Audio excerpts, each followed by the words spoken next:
ఏమైంది నిన్నట్లాగా లేవు నువ్వు? ఇలా అనిపించట్లేదా? అల్లమ్మ ఉంటావా ఇక్కడే? బస్సులో పంపించను కండక్టర్కి చెప్పను. మా నిన్ను మొన్న మేడం వాళ్ళు వచ్చి ఫోటో తీసుకొచ్చారు కదా వెహికల్లో, అందులోనే తీసుకెళ్ళి మీ ఇంటి వరకు దిగబెడతారు. సరేనా? కంగారు పడదు.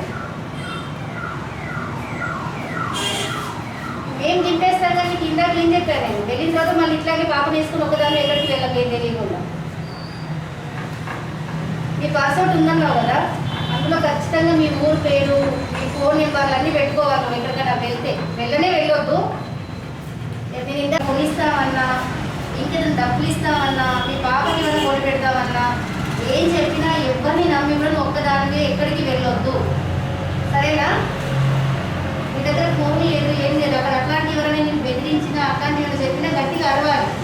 లేదంటే ఎవరైనా పిలిచి చెప్పాలి, ఇతను రమ్మంటున్నాడనో ఏదో చెప్తున్నాడనో. డబ్బులు ఇవ్వరు, ఏమి ఇవ్వరు. అలా తీసుకెళ్ళిన వాళ్ళు ఎవరు కూడా నీకు. ఈ పాపను నిన్ను ఎక్కడైనా అమ్మేస్తారు. తెలుసా నీకు ఆ విషయం? తెలుసా? విన్నావా? అట్లా ఏదైనా ఎక్కడికో పంపించేస్తారు కానీ ఏమి ఇవ్వరు, నేను బాగా చూసుకుంటారని మాయ మాటలు చెప్తే మాత్రం ఎప్పుడు నమ్మొద్దు. నువ్వు ఇంటికి వెళ్ళిన తర్వాత కూడా నువ్వు ఇంట్లో వాళ్ళకి తెలియకుండా, నువ్వు ఒక్కదానికే ఏమీ లేకుండా నీ దగ్గర అడ్రస్ అవి. మీరు ఏ జిల్లా? గొల్లపల్లి దగ్గర, లింగాపూర్ దగ్గర చెప్పడం కాదు, మీది మెదక్ జిల్లా. ఏ జిల్లా? అదైనా కనీసం నీ దగ్గర ఉండాలి. లేదంటే ఒక పేపర్లో రాసి నీ దగ్గర పెట్టుకో. సరేనా? పెట్టుకుంటావా?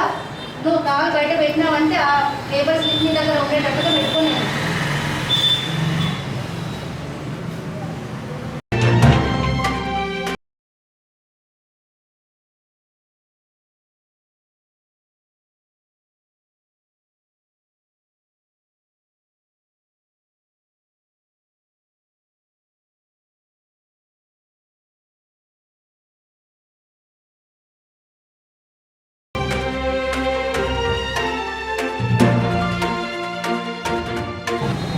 మాకు 25వ తేదీన నూనె మల్లమ్మ అని తను తిరుమలాపూర్ విలేజ్ అని బస్ ఎక్కి అక్కడ కండక్టర్ దింపేస్తే వెళ్ళి అక్కడ సస్పీషియస్గా ఉందనే దాన్ని సర్పంచ్ గారు తెలుసుకొని గ్రామ పంచాయతీలో తనకి వసతి ఏర్పాటు చేసి తను చెప్పిన వివరాల ప్రకారం పక్కన విలేజ్ నుంచి ఏమైనా తను అనుకోకుండా మిస్ అయ్యి వచ్చిందేమో అనుకొని తను ఎంక్వైరీ చేయడం జరిగింది. కానీ తను చెప్పిన వివరాలు ఏవి వాటికి సరిపోలకపోవడంతో అంగన్వాడీ సూపర్వైజర్ గారికి తను సమాచారం ఇవ్వడంతో అంగన్వాడీ సూపర్వైజర్ గారి ద్వారా సఖీకి అంటే మాకు విషయం తెలిసి మా టీం వాళ్ళు సఖీ టీం జగిత్యాల వాళ్ళు తిరుమలాపూర్ వెళ్ళి తనను రెస్క్యూ చేసి తీసుకురావడం జరిగింది. తీసుకొచ్చిన తర్వాత కూడా తను ఎవరు ఏంటి అని మేము వివరాలు అడిగినప్పుడు తను చెప్పే ఊరి పేర్లు కానీ ఎక్కడా కూడా మేము కూడా పోల్చుకోనంతగా తను చెప్పిన ఒకసారి కాజీపేట అని, తునికి అని కొంత సంబంధం లేకుండా ఉండేసరికి మేము కూడా పోల్చుకోలేక కొంత గూగుల్ మ్యాప్లో సెర్చ్ చేశాము. ఇంకా అట్లాగే తన ఆ చుట్టుపక్కల జరిగే జాతరలు, తన అత్తవారు ఇవన్నీ వివరాలు తెలుసుకున్నప్పుడు మాకు కొంత గూగుల్ మ్యాప్ ద్వారా సింక్ అయింది ఏంటంటే మెదక్ జిల్లాకు సంబంధించిన మహిళ అయి ఉంటుందని అనిపించింది. అప్పుడు మేము ఇంకా మెదక్ జిల్లా సఖీ వాళ్ళని అప్రోచ్ అవ్వడం జరిగింది.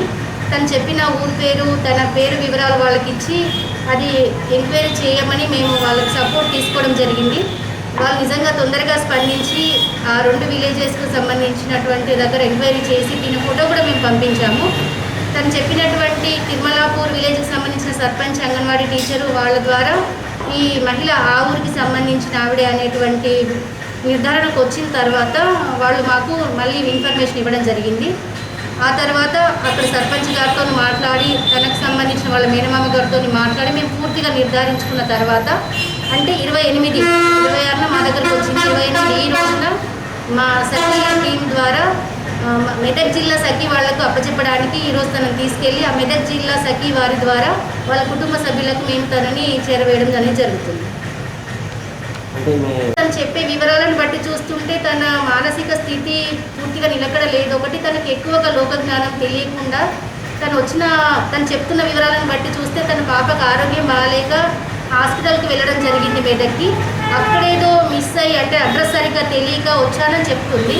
కానీ ఇంత దూరం ఎట్లా వచ్చింది, డైరెక్ట్ రూట్ కాదు అనేటువంటి సంశయం మాకు ఉన్నప్పటికీ ఎంత ప్రయత్నించినా అంతకంటే వివరాలు తను చెప్పలేకపోతుంది.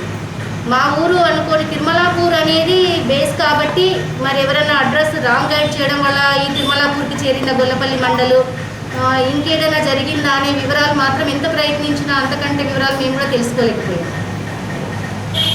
తనకి పెళ్ళయింది, పాప ఉంది, పాపతో సహానే వచ్చింది, భర్త ఉన్నాడు, అత్తవారు ఊరు జక్కిపల్లి అని చెప్తుంది. కానీ భర్త కూడా తనను వదిలేసి ఇంకో అమ్మాయితో ఉంటున్నాడు. నేను తన తల్లిగారింట్లోనే ఉంటున్నాను. తల్లి పరిస్థితి కూడా ఆరోగ్య పరిస్థితి ఏమీ బాగాలేదు.